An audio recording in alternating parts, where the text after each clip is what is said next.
Then I think about 100 million people on welfare, 50 million on food stamps. This is a time bomb. Steve Quayle, stevequayle.com is our guest. Before he leaves us, we're going to talk about True Legends, the series that he's now basically the main host of. I'd say starring in, but he doesn't like people to use those type of words. Very humble man. And we're going to play some of the amazing HD video of him in the jungle and investigating ancient ruins and things to understand exactly where all this comes from and why the elites always engage in basically satanic activity, human sacrifice, you name it. What is this evil that keeps manifesting? We're going to talk to him about that in a moment and go to George, Chris, Rich, Michael, Max, and many others. But coming up, Mikhail Phelan had this idea about a month ago, one of our great writers and investigative journalists. I was asking around, Jakari Jackson said, yeah, I'll be glad to lead that. So I want to do it while we're live on the radio and TV, so hundreds of thousands can see it, millions can hear it. This Thursday at the main Planned Parenthood facility in Austin, Texas, I'm going to have Reverend Childers of BlackGenocide.org on. I'm going to have the other folks from a pro-life group up in Dallas on.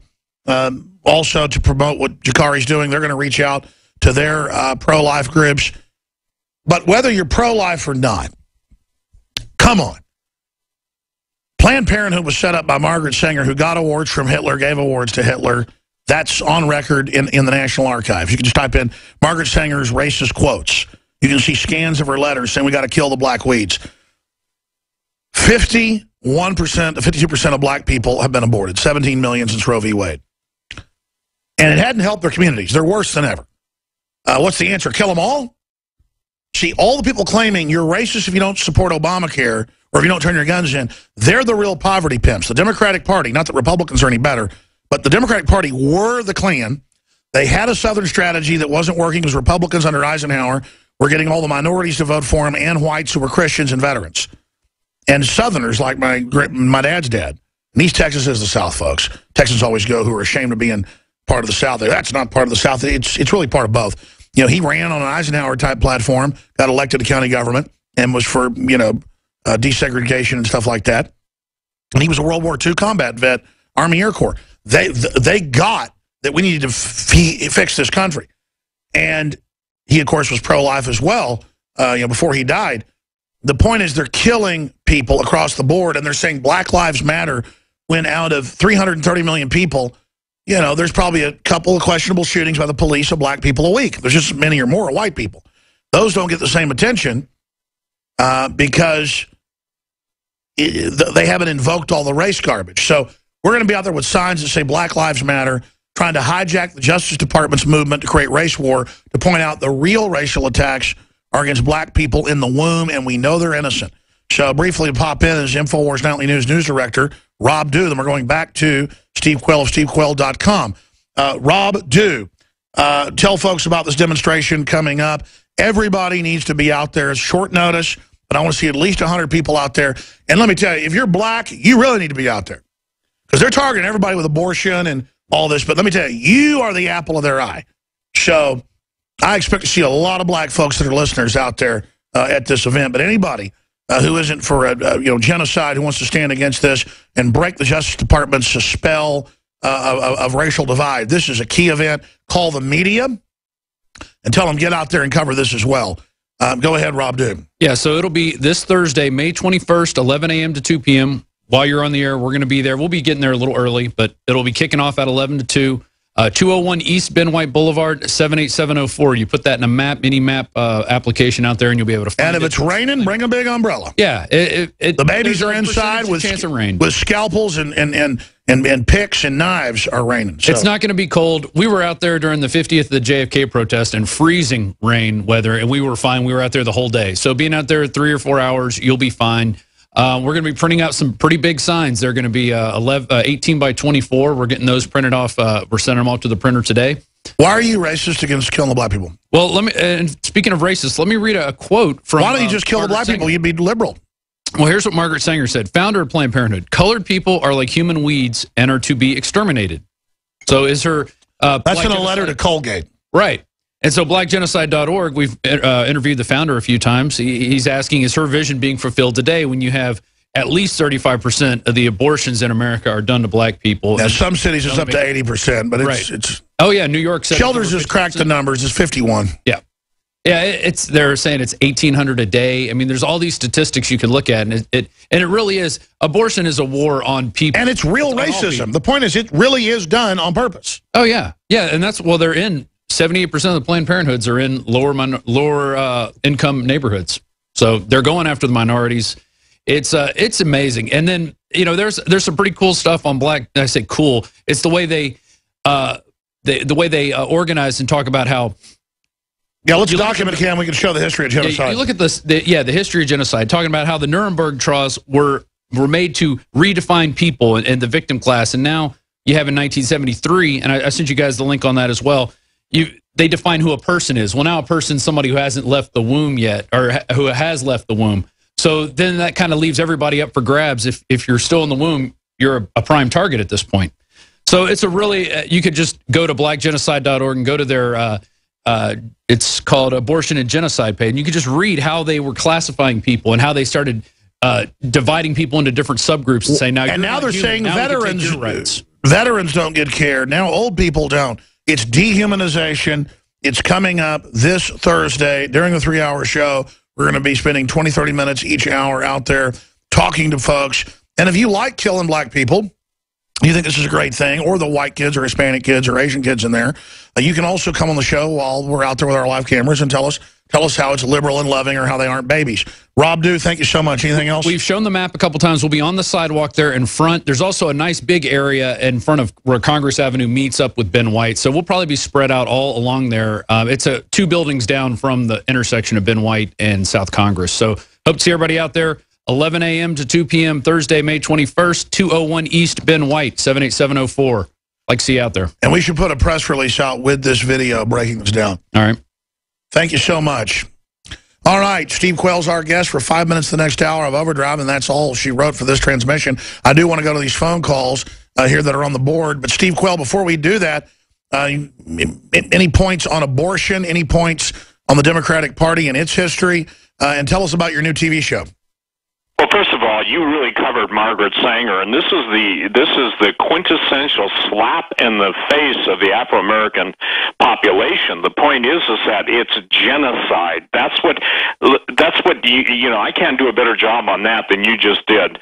The point that we made earlier about the Democrats historically funding all the giveaway programs was ultimately, and I'm going to say this, it's for the day of slaughter, Alex, and that's exactly what we're trying to prevent by the grace of God, if he gives us a little more time to save more lives. And a nation that is bathed in blood, the whole abortion issue, let me give you my 2 cents on that. It's about cursing America, isn't it? Yes, it is, and it's about the sacrament of abortion. Satanists have said, you Christians are, this was said to me, you Christians are so stupid, you don't get it. This is our sacrificial altar mocking everything you believe. And I said, I get it. I'm sorry, but I even understand you. That's what I told the person. How many abortuaries has it turned out? It turns out that they are doing weird rituals, dead babies, blood, and they go, oh, the doctor was just crazy. No, they're Satanists. Who else do you think wants to kill? Of course, the Satanists usually are the 3rd trimester ones. Other ones just want money. But the guys that'll do the 3rd trimester, they love it. They are sacrificing babies. Absolutely. So we're in a spiritual conflict, Alex. We're told in the Bible, in the book of Revelation, everybody quotes it. You've heard me say this on even Coast to Coast, I'm sure. But the point is that it's the testimony of Jesus. That's who it's talking about. Now, look at this country. You can worship anything and anyone. If you want to see how, and I would encourage the Afro-American community, go and read the statements that the president has made concerning Jesus Christ and the Old Testament. Yet when you compare it to what his statements about Islam, it's the truth. He attacked Christianity on Easter this year. Yes, he did, and mocked it and ridiculed. God is not mocked. Whatsoever a man sows, so shall he reap. And even as we're talking today, Alex, the blood is running. You know, it's funny, and for the record, that wasn't me in the True Legends trailer, though Tim looks like a younger me when I had more hair. Timothy Alberino took a film crew down to Peru and Bolivia looking for we're actually on the trail of live giants, actual giants who have been seen in Peru and Bolivia in contemporary times. But in order to lay the base ISIS, the technology of the fallen. We're laying out the case, and this is on my website. You can go look at it, or you can go to TrueLegendsTheSeries.com. Sure, but it is you sitting in front of the fireplace. Yeah, that is me. Forgive me. That is me. Maybe my ego demands I wish I were in the jungles. But the point being is that we're presenting a series. I'm funding a series, trying to raise the funding for the series for 9 episodes, as opposed to the Everything is Aliens crowd. We've got some of the best eyewitness views of who's messing. Anytime, for instance, my film team was constantly monitored by intelligence agents and agents of the Vatican for the record to keep an eye on what we're doing. So it's going to be an amazing thing. The 5-minute trailer, I would hope everybody takes a look at, because it's as you said, it's incredibly well done. And the documentary should be available on the 15th. The sale of proceeds will fund the other 9 issues. And man, I just am in awe at how you pull off everything you pull off, because it costs millions of dollars to do what you got to do. Fortunately, our budget, is that we can do each episode for about $100,000 to $125,000. I have been approached by the past. I get calls almost weekly, emails easily every other week from a History Channel, Geographic Channel, all these guys wanting me to come on, wanting to turn over my pilot friend that actually flew a dead giant out of Afghanistan in 2005, and basically when the Special Forces team went in to take them out, the giant killed them all, ate them all. And the fascinating thing is, I got to share something that's interesting, is that when we're down there, everybody who's like in the 75 to 80 years, whether they're in Sardinia, in the Mediterranean, or in South America, Peru and Bolivia, the point is that the old have an amazing story to tell. The young people, they're just buying into what they see on TV and what they watch on the internet. Well, we certainly know there's a lot of hidden, crazy stuff, and you've said things before I thought were just over the top, and then they turn out to be true. Well, I definitely want to watch these series, and it's really interesting. Steve Quayle, stevequayle.com. Let's go to Chris in North Carolina. You're on the air. Welcome. Yes, sir. This question's for Dan or Steve Quayle. Sorry, I was about to say Dan Quayle. That's weird. It's okay. Dan Quayle's. Go ahead. My question is, Quayle, do you think the government already knows about an impending doom from Islamic terrorists in the Jade Helm area? Do you think that's going to implement martial law? Well, I think it's going to be one of the things that springboards us into martial law. And, you can't say ISIS an open border with any type of intellectual or emotional or moral integrity. Why have the borders not been secured? Alex has had people on. I've talked to them, interviewed them, read their emails on the air. They're basically saying if we arrest anybody who's a known terrorist, and I'm not talking about Latinos or Hispanics, they're talking about someone comes in from the State Department and orders them let go. So the point is, absolutely, ISIS, here's the point in terror. Terror is ultimately to bring about submission, and that's what they're trying to do. We see it in the politics of radical Islam in the United States. We see it all through the Middle East. And the point is, we could have stopped this. And if anybody remembers, Alex, remember the long victory parade, 4.5 miles long, of ISIS and their captured U.S. stuff in Iraq? And yes.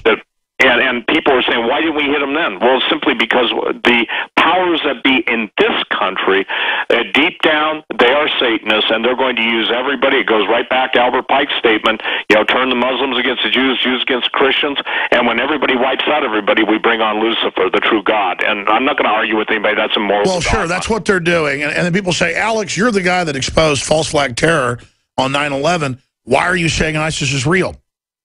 They have raised this al-Qaeda jihadi army. They've changed the name to ISIS and Islamic State to confuse the public. I think Colonel Schaefer on, you name it, the Pentagon knows, 90+% of the Free Syrian Army is al-Qaeda, is ISIS. And so our government's funding them. They let them come in. They let them attack. No need to even stage an event now, because the upstream, they created them, allowed them to operate through Saudi funding, through NATO funding. Then they can take our liberties in the response to ISIS. And ISIS, in return, is given part of the Middle East as their payoff for being the secret army that destabilizes the West so a police state can be put in place. And that's the bottom line of what's happening. Separately, though, it just shows what a farce Homeland Security is, because they say their main mission is who? Those of us that don't want to go along with the New World Order. Thank you, Chris. Let's talk to Michael in